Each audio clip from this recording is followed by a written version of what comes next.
किसी की बपोती नहीं है। देश संविधान से चलता है सर। और सर बहुत बहुत धन्यवाद। श्री चंद्रशेखर जी। माननीय सभापति जी, जय भीम। महामहिम राष्ट्रपति जी के अभिभाषण पर धन्यवाद प्रस्ताव पर बोलने को आपने मुझे अवसर दिया, इसके लिए मैं आपका आभारी हूं।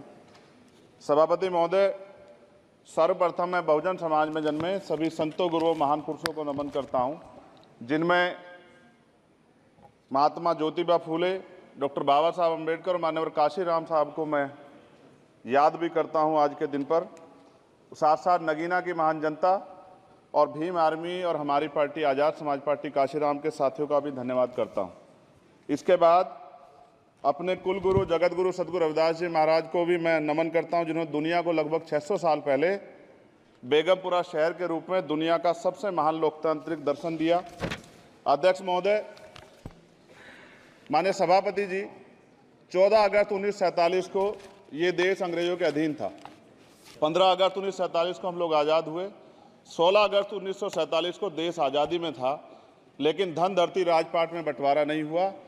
जो साधन संसाधन थे उनमें बंटवारा सही रूप से न होने के कारण एक बहुत बड़ी आबादी सुविधाओं से वंचित और सम्मान से वंचित रह गई।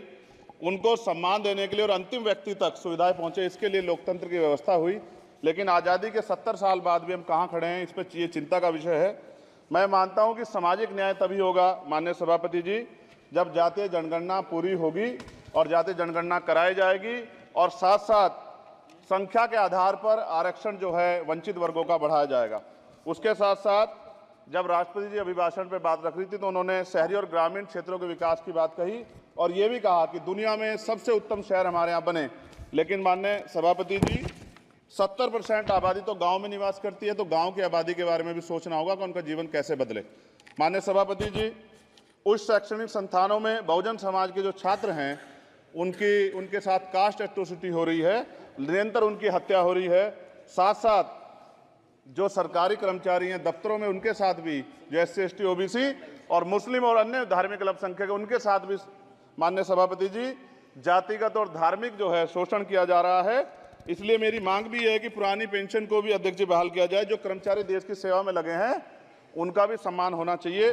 साथ साथ सभापति जी, भाजपा ने चुनावी लाभ के लिए सबका साथ सबका विकास के नारे दिए जो खोखले हैं, क्योंकि 10 साल में दलित, पिछड़े, आदिवासी, मुस्लिम और अन्य धार्मिक अल्पसंख्यक जो अत्याचार हुए हैं वो किससे छिपे हुए नहीं हैं। ये गलत है, ये बंद होना चाहिए।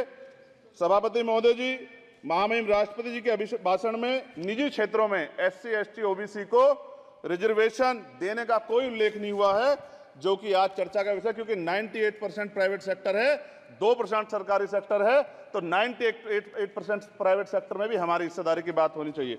माननीय सभापति जी, आशा कार्यकर्ताओं, आंगनबाड़ी वर्करों, भोजन माताओं के वेतन वृद्धि पे भी कोई उल्लेख नहीं हुआ है, वो भी अभी नंगे, उन पर भी सोचना पड़ेगा। माननीय सभापति जी, जिस क्षेत्र से मैं चुन के आऊँ नगीना से, वो बहुत पिछड़ा क्षेत्र है।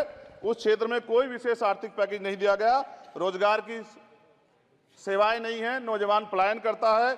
IIT, IIM, एम्स, केंद्रीय विद्यालय आदि शिक्षा में और चिकित्सा संस्थानों की स्थापना होनी चाहिए, जो कि नहीं है। और माननीय सभापति जी, मानसून सत्र आ गया है, मेरा क्षेत्र बाढ़ से बहुत प्रभावित है, इसलिए मैं आपसे आग्रह करूंगा कि वहां के लोगों को बाढ़ से निजात दिलाई जाए। माननीय सभापति जी, चीन हमें आंख दिखा रहा है और लगातार हमारे देश की सीमाओं में घुसपैठ कर रहा है, इसलिए अग्निवीर योजना को हटाकर पुनः सेना भर्ती शुरू की जाए और साथ साथ भारत की सबसे प्राचीन व बहादुर रेजिमेंट में से एक चमार रेजिमेंट को पुनः बहाल करा जाए, ऐसा भी मेरा आपसे आग्रह है। माननीय सभापति जी, पिछले सारे प्रधानमंत्रियों ने मिलकर जितना कर्ज लिया है उससे दुगना कर्ज हमारे वर्तमान के प्रधानमंत्री जी ने लिया है। किसान अगर अपना कर्ज माफ कराने के लिए जाता है तो लाठी झेलनी पड़ती है, जबकि सरकार ने धन्ना सेठों का 15 लाख करोड़ रुपया माफ किया है। इस ओर हमें ध्यान देना पड़ेगा, हमारी आने वाली पीढ़ियों को ये कर्ज चुकाना पड़ेगा। माननीय सभापति महोदय जी, किसानों को MSP की लीगल गारंटी तथा किसानों का कर्ज माफ होना चाहिए। साथ साथ 2 अप्रैल 2018 को SC ST के बच्चों पे बहुत बड़े पैमाने पे मुकदमे लगे थे, वो हमारी लड़ाई सही थी, ये सुप्रीम कोर्ट ने माना और बाद में सरकार ने माना, वो मुकदमे तुरंत वापस होने चाहिए। माननीय सभापति जी, प्रेस जो है उस पर भी शिकंजा कसा जा रहा है। जो पत्रकार सरकार के खिलाफ बोलता है नौकरी से हाथ धोना पड़ता है, और सोशल मीडिया हमारा हथियार है, उस पर तरह तरह के प्रतिबंध लगाए जा रहे हैं और विरोध करने वालों को सोशल मीडिया हैंडल भी सस्पेंड करा दिए जा रहे हैं। साथ साथ सभापति जी, पेपर लीक और परीक्षाओं के कैंसिल होने से देश के नौजवानों का भविष्य खतरे में है। नीट, यूपी सिपाही भर्ती सभापति जी और 29,000 शिक्षक भर्ती में आरक्षण घोटाला हुआ है, कोई पूछने वाला नहीं, खून के आंसू रो रहे हैं बच्चे, बेरोजगारी का दंश युवा झेल रहे हैं। इसलिए मेरा आग्रह है कि युवाओं के लिए कृपया समाप्त करें चंद्रशेखर जी। माननीय सभापति जी, मैं पहली बार बोल रहा हूं, आप कहेंगे मैं बैठ जाऊंगा, मैं आपकी बात, मैं संवैधानिक मर्यादा का पालन करूंगा, मगर हम तो माननीय सभापति जी सुन ही रहे हैं। आप बोलिए, 1 मिनट। धन्यवाद। 1 मिनट और बोलिए। अध्यक्ष सभापति जी, नारी सम्मान की बात करने वाली सरकार, हमने मणिपुर देखा सर, हमने पहलवान बेटियों का हर्ष देखा सर, और हमने सर हाथरस की बेटी का हर्ष देखा सर, और हाथरस के परिवार को जो वादा किया था सरकार ने वो भी पूरा नहीं किया। और महिलाओं में भी, स्पेशली दलित, पिछड़े और मुस्लिम वर्ग की, आदिवासी वर्ग की महिलाओं के साथ आज भी एनसीआरबी का डाटा कहता है सर जो जुल्म हो रहा है वो सहनीय नहीं है सर। साथ साथ कोविड में तैरती, हमने कोविड में बहुत सुना सर, कोविड में तैरती लाशें भी गंगा में हमने देखी है सर, और मजदूरों का हाल भी हमने देखा है। सभापति जी, बस सब समाप्त कर रहा हूं। नोटबंदी पे छोटे मजले उद्योग की जो कमर टूटी वो भी हमने देखी है। सभापति जी, शैक्षणिक संस्थानों, विश्वविद्यालयों में, चिकित्सा संस्थानों में ओबीसी एसटी के योग्य अभ्यर्थी को एनएफएस करके जिस तरह निकाला जा रहा है, लेटरल एंट्री करके जिस तरह हमारे रास्ते बंद किए जा रहे, ये भी हम देख रहे हैं सभापति जी। साथ साथ मेरा ये कहना है सर, ये सबका इशू है कि प्राइवेट कर्मचारी सर और सरकारी भी कई जगह पे 8 से ज्यादा घंटों से काम करते हैं, और उनको जो सर उचित वेतन भी नहीं मिलता, तो न्यूनतम वेतन 20,000 रुपए तय हो और 24 घंटे की ड्यूटी। उदाहरण के तौर पे यूपी पुलिस सर बहुत पूरा काम करते हैं वो लोग, वो राज्य के विषय हैं। आप सर मैं आपके राज्य सरकार के लिए भी आपके संज्ञान में डाल रहा हूँ विषय सर, पुलिस सब जगह है सर, लेकिन सवाल ये है सर, बहुत पसीना बहाते हैं, 8 घंटे की ड्यूटी और वेतन विसंगति, बॉर्डर स्कीम से उनको जो बाहर किया जाए। माननीय सभापति जी, 1 मिनट चाहिए सभापति जी। राष्ट्रपति जी ने धर्म के बारे में बात की थी, राम मंदिर से पहले हमारे गुरुघर तुगलकाबाद का फैसला आया था राष्ट्रपति जी, वो सभापति जी अभी तक दिल्ली में स्थित सदगुरु रविदास जी महाराज का गुरुघर नहीं बना। साथ साथ सभापति जी, अपनी बात को खत्म करते हुए मैं आपसे कहना चाहता हूं कि जितना देश दूसरों का है सर, इतना हमारा भी है।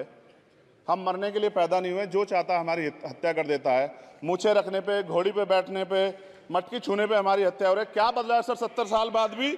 दलित, पिछड़े, मुसलमानों पे हिंसा नहीं रुक रही है सर। मेरा आपसे संरक्षण के साथ ये आग्रह है कि इन घटनाओं को रोका जाए, और देश किसी की बपोती नहीं है, देश संविधान से चलता है सर, और संविधान से चलेगा, संविधान छेड़खानी बर्दाश्त नहीं की जाएगी सर। धन्यवाद।